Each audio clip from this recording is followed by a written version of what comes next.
Hi, my love. Welcome to the Gemma Hanley podcast. My name is Gemma. I'm your host.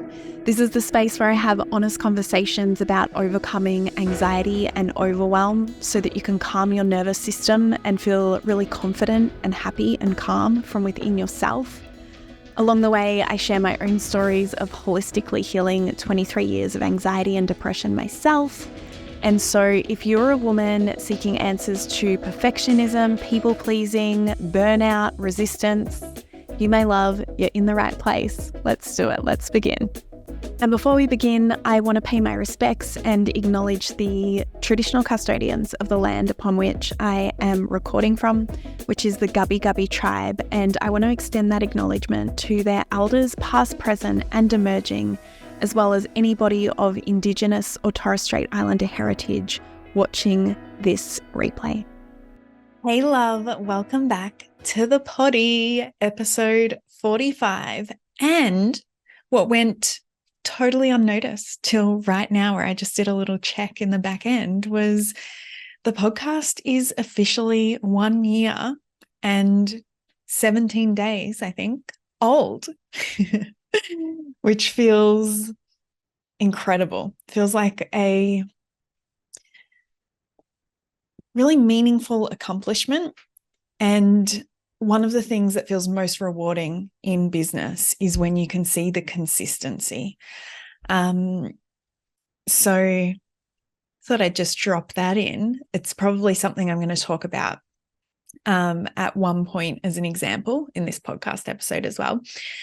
And I'm not going to start with really giving you any form of update or chit chat about what's going on in my world, because I reckon that's going to be an example at the end of the podcast too. It's been an interesting 4 days. And if you listen to the podcast episode last week called Fiercely Loving Yourself, well, then you're just going to hear me in a really epic embodiment of that when I get to this part of this episode this week.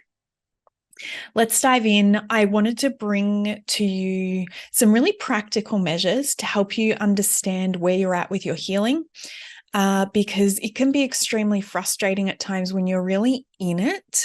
And when I mean it, I mean the mess, the chaos, the pain, the mud, like you're down in the dirt of life and healing and growth and moving towards your goals and your life vision. And there's moments where I think we all ask the question of, gosh, like, is this even working? Am I even getting anywhere? Is this going to be worth it? And so that was the intention behind bringing the conversation this week to this episode is here's 5 ways that you can really check in and see where you're at with your healing and, what might need your focus based on that. It could be a continuation of everything you're already showing up to. It might be some minor tweaks. It might be something that is already within your awareness, and using these measures will help you to affirm that, yeah, that is where I need to shift gears or what I need to focus on. Or you might currently be immersed in a strategy or a plan that isn't working and isn't moving you forwards. And I can tell you, my love, I have absolutely fucking been there. 23 years of navigating anxiety and depression before, and particularly I would say the tail end of probably like 5 to 7 years of that, where I was deeply immersed in trying and using different strategies and working with different practitioners and really not feeling like I was getting anywhere. So, as probably always, it's a conversation from my heart to yours and an experience that I've personally had. The first measure or the first sign that I want to give you, whether or not healing is taking place, is that when healing is happening, you're going to notice a shift in there being less painful emotions or painful symptoms, right?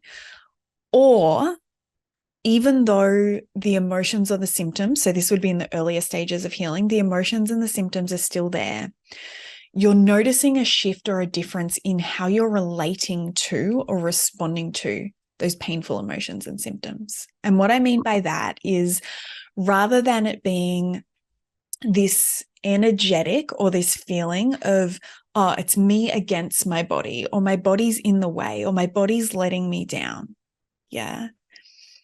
Rather than it being an energetic of, oh, I need to do healing to myself. I have to do it to myself. I'm doing it to myself. Yeah. As opposed to, oh, I'm actually healing with myself. Yeah. My body and we're on the same team. And my body has all of this wisdom that it is showing me that helps me to move the needle forward. And we're actually not against each other.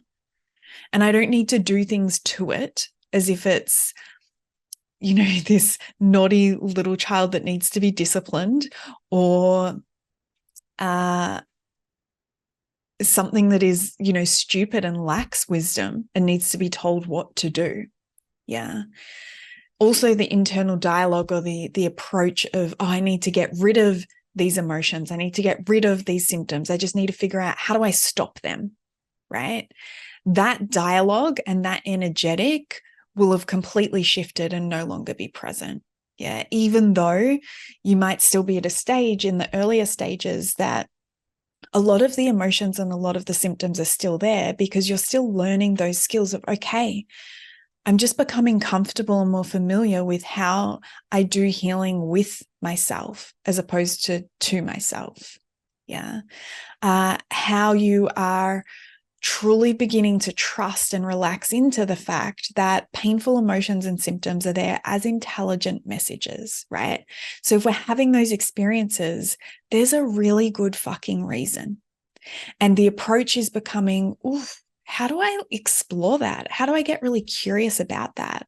What might be the extremely intelligent pieces of information that are absolutely so important to me as an individual to express more authentically, more truthfully, and to elevate into my highest potential, not because I'm pushing and forcing and bullying and shaming and neglecting myself through fear-based relating to get there, but because I'm actually connecting inwards and listening to my body, trusting my intuition, allowing myself to be who I am at my core, rather than rejecting that and trying to be something that is maybe more impressive, pleasing, or palatable to society or the people around me. Yeah. So that's the first sign that you want to be looking for that healing is taking place, is that there's less painful emotions and symptoms, or your relationship to the painful emotions and symptoms has shifted and it feels different. A few episodes back, I covered the topic of the biggest mindset hurdle all women face. If you feel really stuck on this one, that podcast episode could be an amazing resource for you to visit or even revisit, because it's a concept that can take a little bit of processing before we find the wheels that are turning on that. All right. Number 2.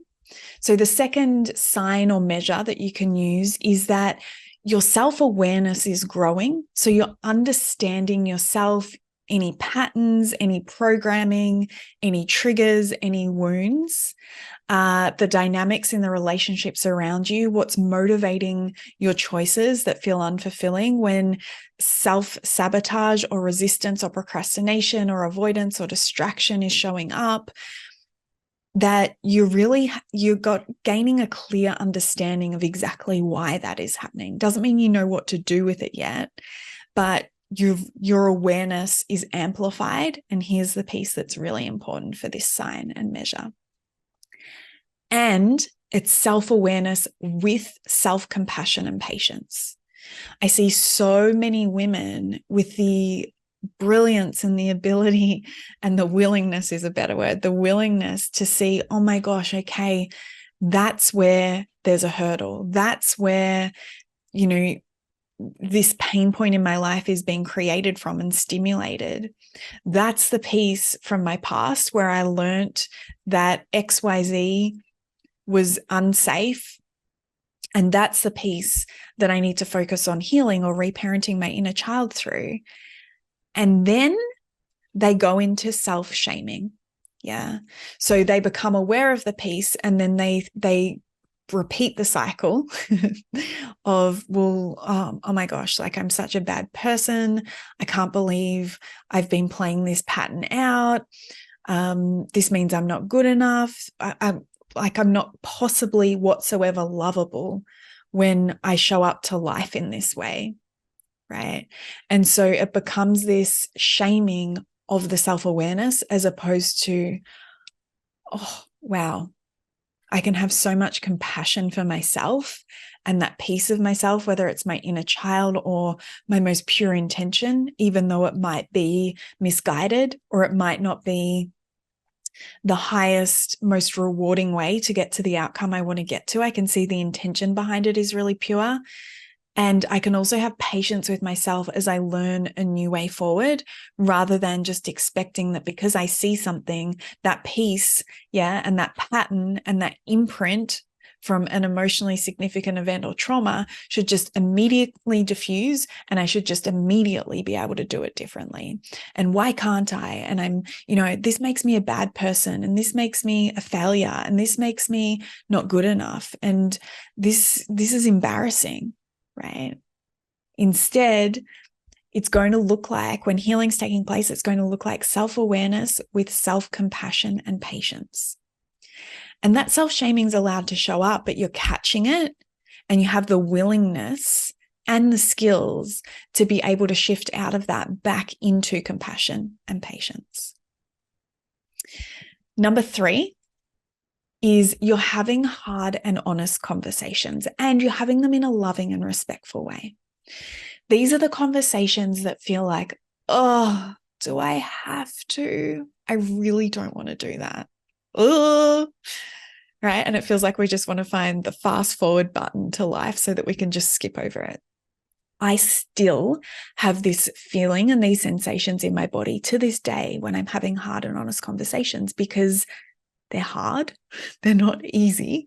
And when we're honest, we're being really vulnerable. We're exposing ourselves and essentially putting ourselves out there and saying like, hey, I'm actually going to be prepared to let you see the most raw pieces of my heart. I'm going to share with you maybe the most scary desires that I have. And there's the potential you're going to reject me. There's the potential you might make fun of me. There's the potential you might disagree with me. There's the potential you might minimize, dismiss, or walk away from me. And I'm still going to do this because it's what's true for me. It's what's true for my heart. And I can feel in my body that it's the thing that's going to liberate and allow for more inner calm, inner peace, more confidence, and more devotion to the relationship with myself, rather than me trying to like bend and fold and manipulate myself into this person that suits you, but really isn't right for me at all. Yeah. And so it's having hard and honest conversations is when you are actually living as an example of the standards you want in your life. It all begins with us. And I say this, you've probably heard this before, my love. Our boundaries are for ourselves first and others second. And so long as we are not a representation of our boundaries in the relationship with ourselves, it's going to be very, very challenging to enroll or receive the boundary that you want to have set, or the standard of relating or love or interaction that you want to receive with others. Because even if only at a subconscious energetic level, you will be putting out there that it's not a standard that needs to be met, right? You'll be teaching others that it's not a way that they have to behave, because you're not even behaving that way in the relationship with yourself. Right. And so hard and honest conversations are about that moment of like, oh, I do not want to have to do this. And I am, and I will, and it's allowed to be messy because I'm a woman that lives from my truth. And I'm a woman that asks for what I want. And I'm a woman that's an invitation for other men, women, children to do the same. Yeah. These conversations are allowed to look clunky. They're allowed to feel hard. They're allowed to be messy. You're allowed to have a second go and a third go and a fifth go, right? But if you are healing, 100% hard and honest conversations are going to be present. Yeah. And this will be like in your journal with yourself initially, right? And then it will be taken outwards into your world, family, friends, colleagues, partners. Nothing is off the table.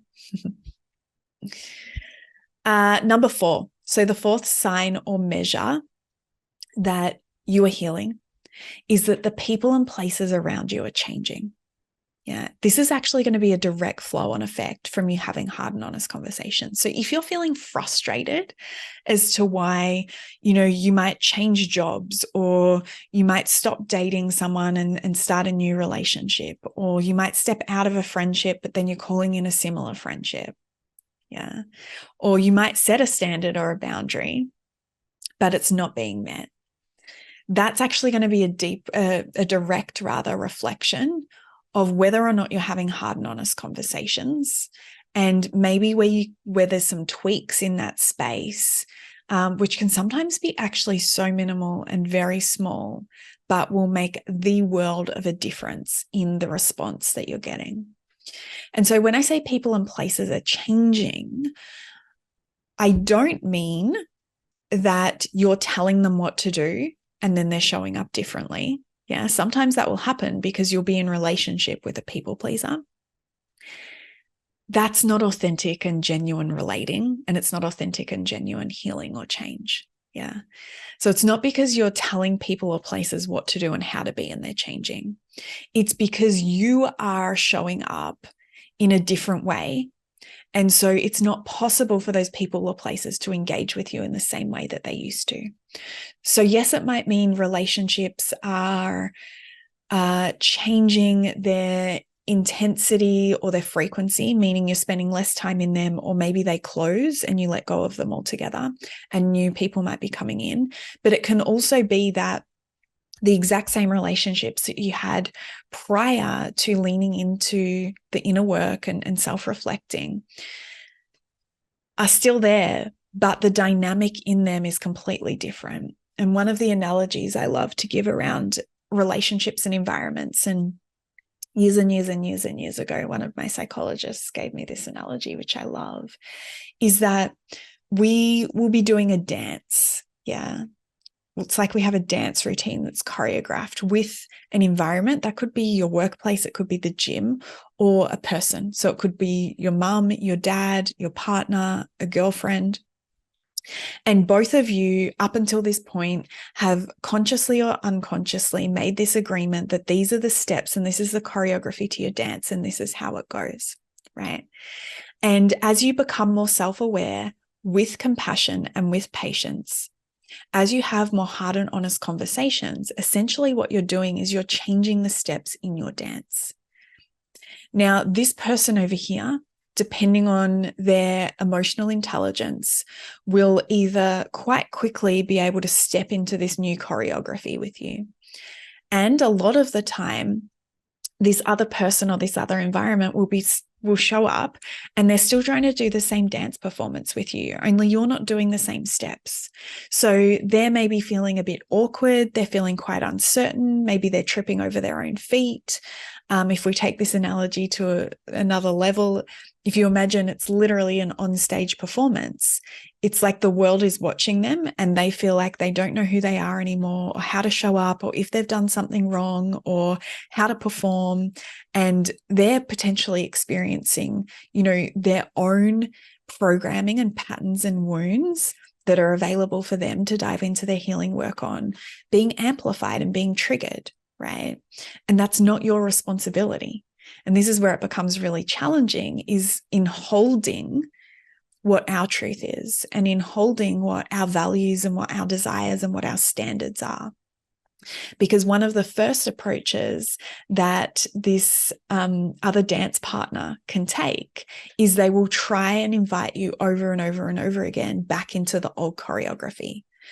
Now, more often than not, there is no malice and there is no poor intention in that. It is simply the quickest and easiest way that they know how to regulate their nervous system and come back into a space that feels good to them, right? And so if you have people-pleasing tendencies within yourself, when they maybe collapse and seem like they're not coping, or maybe they fire up and there's conflict and maybe there's even some nastiness happening, you're going to feel this reactiveness and this pull within you and this trigger within yourself to want to reverse everything and go back to that old dance.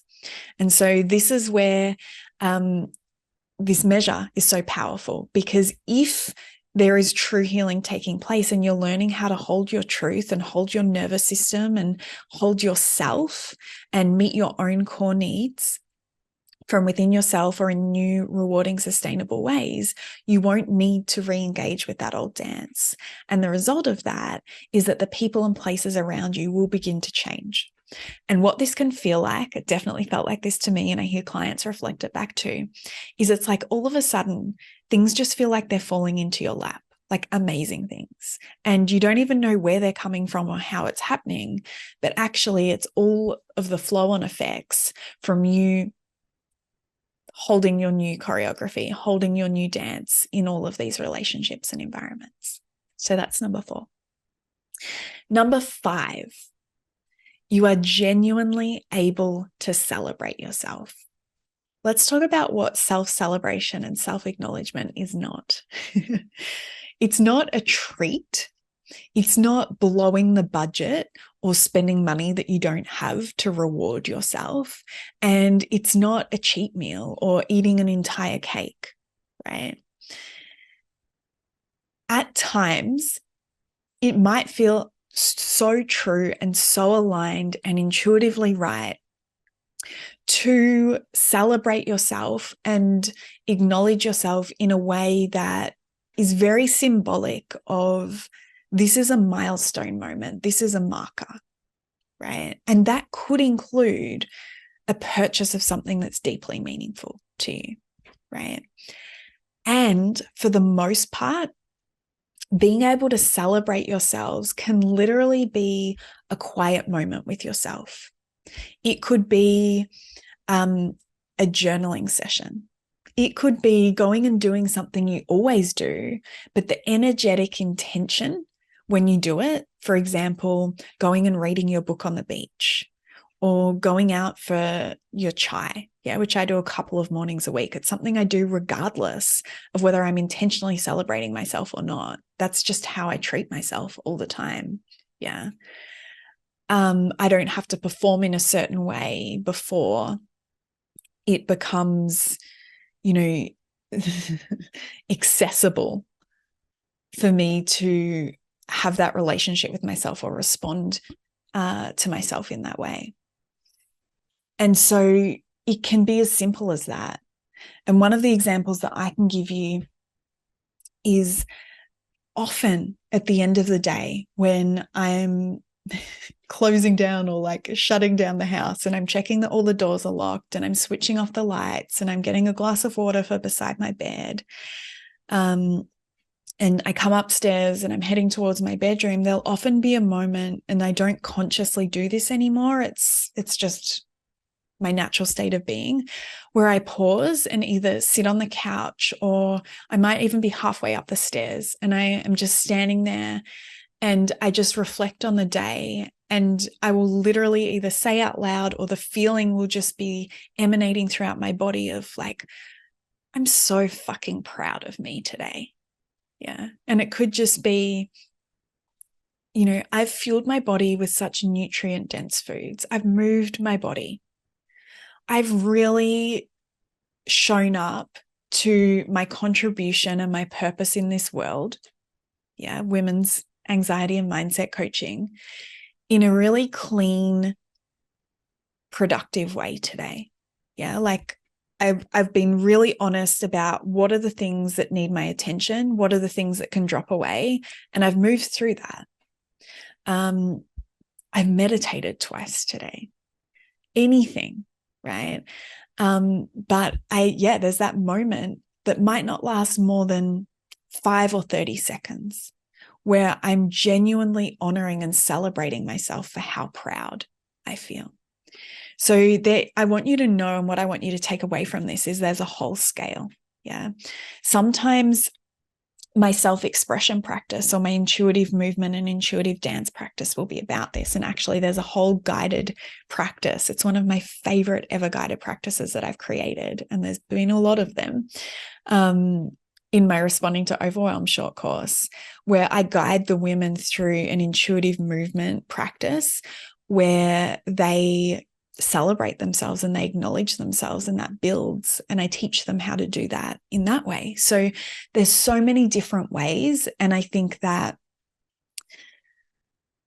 probably the one we're most familiar with is, okay, well, how am I going to reward myself with some gift or some really like extravagant act that often actually doesn't connect you inwards at all and will sometimes even exacerbate a feeling of anxiety or overwhelm. For example, if you're spending money you don't have, and then there's more financial stress, or if you're engaging with emotional eating practices, and beyond that, you're then feeling disappointment, shame, regret. Yeah. We're going to finish up this conversation with what to do about it if you're listening to this podcast and you're feeling like, okay, those things are not happening for me, or they're not happening at the level that I feel like they should be happening for the amount I'm investing in my emotional and mental health. Yeah. So 2 things I want you to do, and this is exactly how the wheels really started turning for me when I was at my worst, when I was suicidal, when I was extremely anxious and blacking out from panic attacks, and when I was housebound with chronic fatigue syndrome, couldn't work and was completely dependent on others. The question I asked myself is, okay, there's a lot of mess here to be cleaned up. There's a lot of stuff here that I don't understand. Let's get really clear and specific about the most important focus. And so I asked myself, what are the biggest pain points or triggers in my life right now? And I limited that to 1 to 3. And my answer at that time was my mental health and my gut health, right? So they then became my primary focus. And so the second question, after asking yourself, what are my biggest pain points or what are my biggest triggers in life right now? At different times in my life, a different answer, just to give you some more variety, actually, could have been, okay, this intimate relationship is not working. Yeah. In fact, it's chipping away at self-worth, and it's actually creating more problems and more stress in my life than fulfillment and reward. So that could be another example of the biggest pain point or trigger. Yeah. At another point, it would have been that my career or my work was just not aligned. And I was refusing to acknowledge that. I was just trying to push beyond it, push beyond it, push beyond it, to the point that when I left that career, which was selling real estate property, I left because my health was suffering so much. My health was expressing so poorly, with the agreement that I'd be back once I'd, inverted commas, dealt with my health, right? Never ended up happening. It's funny. I ended up going back actually when I was integrating back into life. I got the opportunity to work as a Saturday the Saturday receptionist for that same real estate company, because the people I worked with were phenomenal. They were like family. The lifestyle and the work was not in alignment for me. And taking that role as part of integrating back into work was so brilliant for me. I didn't have to explain any of my health. I didn't have to explain at that point, like why I hadn't been working. They were really supportive of what different things that I needed. And it was a very low stimulation job. Like no one was in the office on a Saturday. They were all out opening properties and at auctions. And so it was a really perfect fit. And as part of being back in that environment, there were so many requests of me to take on other roles as I continued to heal and my health continued to improve and I was ready to return to work full time. And so I absolutely got to revisit that environment that I thought was exactly what I would want. And there was not a cell in my body that was invested in doing that. In fact, to the point where I was like, there's literally no figure you could pay me for any amount of time that would have me lean back into this because it's just so not true for me. So there's some examples of, what's your biggest pain point or what's your biggest trigger in your life right now? The next question is, what help do I need based on this? Yeah. So like I said to you at the beginning, for me, it was mental health and it was gut health. And so that was the question. I was like, where do I need to start? And to begin with, that looked like a little bit of research. I knew that I'd worked with like traditional therapy and a psychologist for 3 years, and it had helped me to understand my problems really, really well, but had not given me the tools to overcome them or to heal them. It had just shown me why I was in pain, not what to do about it. And so that's when I'd worked with business coaches before, but it was the first time I worked with a health or mindset or emotional well-being coach. And within the first session, shit was very different. And so with my gut health, there are a number of different things I explored, and that looked like things that I thought were going to be really great and then weren't right for me a number of times before I found what did work really well for me too. So they're the two questions that are going to help you to move forward into more healing and to be experiencing some of these signs that I've just walked you through in this episode. I said I was going to, because I said I was going to, I will. I don't feel like it's necessarily, I'm going to have to drop into this a little bit to think about how it specifically relates. I said I was going to share a little story with you from the weekend. So last week I talked about fiercely loving ourselves and how often fiercely loving ourselves is giving ourselves access to what we need versus what we want. So probably, I'm trying to think when it was, when I was in Melbourne and I had some sort of cold or flu. My iPad's stinging. There we go. When I was in Melbourne and there was some sort of cold or flu happening, some eczema that had been hanging around a little bit, which kind of traced back to, I had a 24-hour bug in the middle of the year. And I must not have felt 100% after that, because not long after that, I decided to do just a gut reset on my own, just with all of the knowledge and wealth that I have from healing my gut in the past. And I was also, my weight was at the upper end of what I'd ever experienced before. And so a lot of my clothes weren't fitting, which was not convenient at all. And I was also uncomfortable in my body at that weight as well. Not an enormous shift from my natural healthy weight, but enough that it was definitely feeling uncomfortable and something I wanted to prioritize. And in doing that gut reset and that gut healing, which was for me is purely nutrition, was a nutrition reset, a small amount of eczema started to express, but nothing I really thought too much about. The skin is one of our greatest organs, and so it's also one of our greatest detox pathways.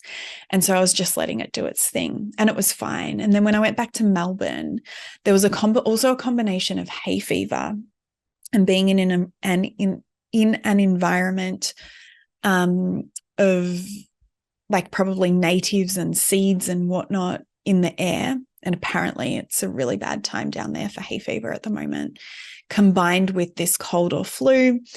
And I'd had a a really high quality lymph drainage massage as well. And so through that time, the eczema on my body just started expressing a little bit more, right? And once I got back here to the coast, which has maybe been a little over 2 weeks now, I was just allowing my first approach was allowing some integration time back home. So, my fridge is bare. The sheets need changing. My washing machine's broken, so I needed to buy a new washing machine, which hasn't been delivered yet. No one had been in the home for a month, so it needed a good clean. Getting back into my routine here, cooking meals. My best girlfriend had a baby, supporting her and cooking her meals and visiting her, and like looping back in with community. And so really just letting the rhythm of life after 7 weeks of travel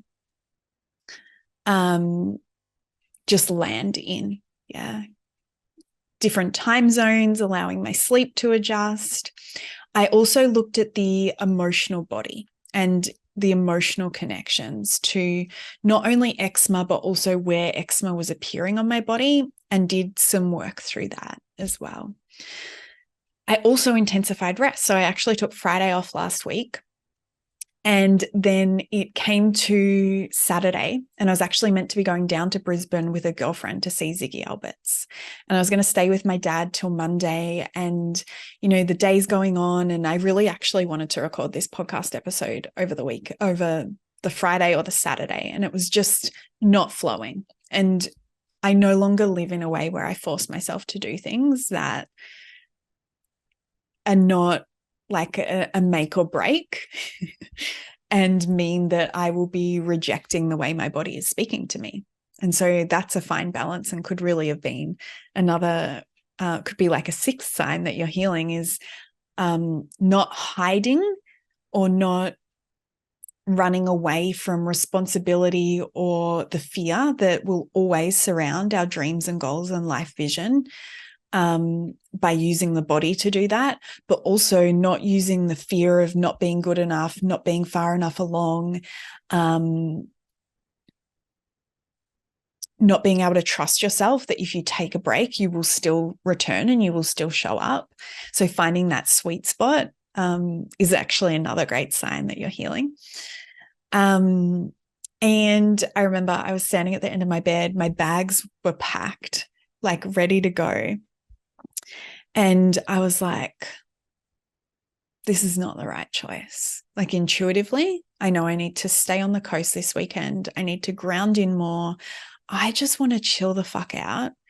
I actually do not want to travel, 3 or 4 hours this weekend and then be at a gig tonight. That's not what my body's showing me it needs. And the eczema had really intensified as well over the last couple of weeks, but mostly over the last few days. And so I called my girlfriend and I said to her, hey, are you still on the coast? Because I wanted to make sure she hadn't traveled down to Brisbane yet. And she said, yeah. I'm like, I don't know, that I don't think I should be going this weekend. Like, I'm not feeling like it's the right choice, and I don't feel like I have it in me. And she said to me, like, totally fine. Why don't you rest for a couple of hours and then let me know how you're feeling? I'm easy either way. I'm actually about to bleed. Like, I'm resting too. And it was funny because this past weekend, almost every woman I know has either been bleeding or in rest mode. Anyway, we hung up and I sent her a message maybe 15 minutes later. I'm like, I don't need a rest. I don't need an hour. Like, I don't need 2 hours. I know right now it's like, it's not the right decision for me to go. It's not what I need. I wish it would work, but it's not what I need. And offered her the tickets, and then that would, move the tickets on. I'd also done, a couple of detox baths and coffee enemas here and there. And my diet is already very clean, but I removed almost, in terms of my sugar intake, it might look like a block of organic chocolate each week. And maybe, if I'm eating out and I'm having a salad or a meal that has like a dressing or something on it, I'd clean that up too. The reason I'm telling you this story, my loves, which you might be wondering at this point, is that on Saturday, it got to the point where I was like, okay, I've used all the tools that I have. Yeah.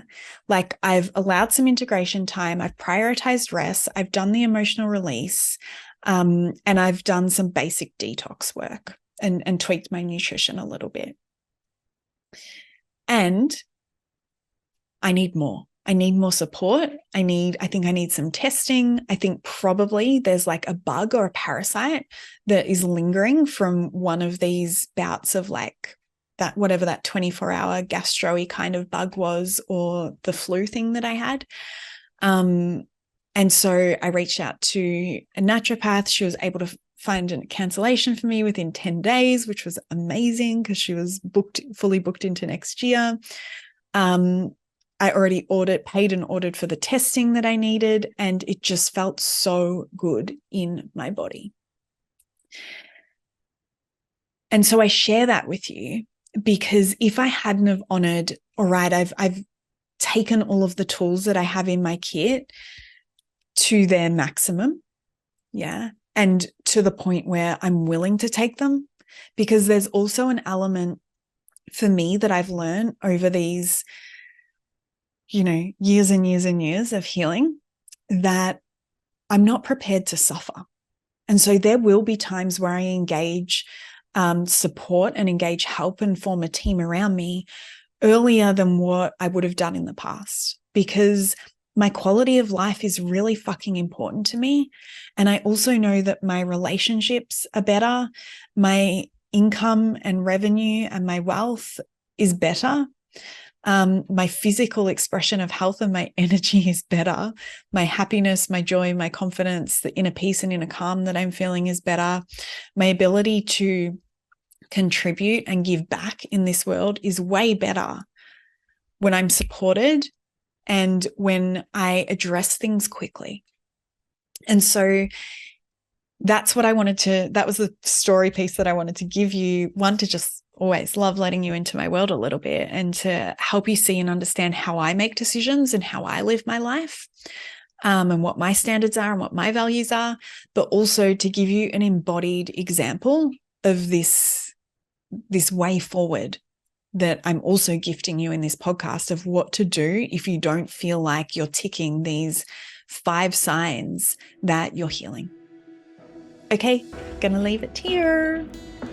Thank you for being here for this conversation, my love. If you would like more free resources, if you'd like to learn about my programs or coaching opportunities, you can find all of that information at my website, gemmahanley.com. I'll link it below in the show notes. And if you would like to connect daily, head over and find me on Instagram. My handle there is Gemma E. Hanley, and I reply to all of my DMs there personally. If you enjoyed this episode and found it valuable, please share it with someone. You never know who needs to hear one little thing to take their day from feeling stuck and heavy to light and free. See you on the next one.